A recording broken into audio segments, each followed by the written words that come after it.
ମୁଁ ଭାବୁଛି ଆମର ଉପମୁଖ୍ୟମନ୍ତ୍ରୀ ହେଉଛନ୍ତି ନିମାପଡ଼ାର।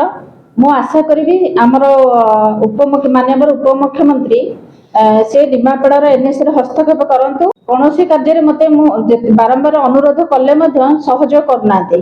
ତେଣୁ କାଉନସିଲର ମାନେ ଯଦି ଆମର ଜନପ୍ରତିନିଧି ହେଉଛନ୍ତି ନିମାପଡ଼ାର, ସେମାନେ ଜନପ୍ରତିନିଧି ମାନେ ତାଙ୍କର ଗୋଟେ ପ୍ରତିନିଧିର ଦାୟିତ୍ୱ ତାଙ୍କୁ ଦେଇଛନ୍ତି କାଉନସିଲର ମାନଙ୍କୁ।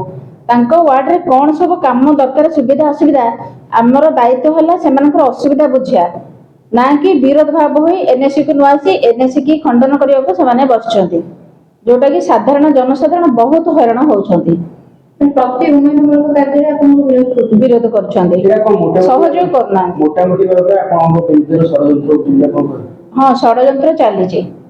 ତ ଆଗକୁ ମ୍ୟାଡାମ ଭାବୁଛନ୍ତି କେମିତି କାର୍ଯ୍ୟକ୍ରମ ଏବେ ମଧ୍ୟ ମୁଁ ଆମର ନିମାପଡ଼ା ବାସୀଙ୍କୁ ଅନୁରୋଧ କରିବି, ତାଙ୍କ ୱାର୍ଡର କାଉନସିଲର ମାନଙ୍କୁ ସେମାନେ ଜଣାନ୍ତୁ ଯେ ସେମାନେ ମୋ ସାଙ୍ଗେ ସହଯୋଗ କରି ତାଙ୍କ ୱାର୍ଡର ଯାହା ସବୁ ଅସୁବିଧା ଅଛି ତାର ସମାଧାନ କରନ୍ତୁ।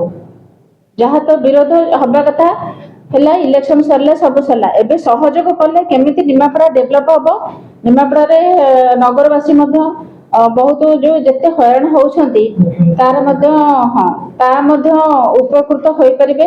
ଆମର ସ୍ୱାୟତ୍ତ ଶାସନ ଦିନ ଆମର ମାନ୍ୟବର ମୁଖ୍ୟମନ୍ତ୍ରୀ ସେ କହିଲେ ଯେ ଆମର ମ୍ୟୁନିସିପାଲିଟି ହୁଅନ୍ତୁ, ଏନ୍ଏସି ହୁଅନ୍ତୁ, ରାଜନୀତିରୁ ଉର୍ଦ୍ଧ୍ୱରେ ରହିକି କାମ କରିଚାଲ ନିଜ ନିଜ ଜାଗାରେ।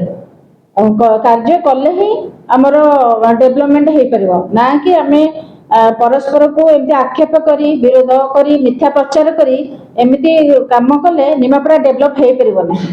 ତ ମ୍ୟାଡାମ ଯଦି ଆଗକୁ ଏମିତି ତାଙ୍କର ଅସହଯୋଗ ଜାରି ରହିବ ତ କିଭଳି ଭାବରେ କ'ଣ କାର୍ଯ୍ୟକ୍ରମ କରିବେ? ମୁଁ ଏବେ ବି ଆଶା ରଖିଛି ସେମାନେ ସହଯୋଗ କରନ୍ତୁ ନିମାପଡ଼ାର ଡେଭଲପ କରିବା।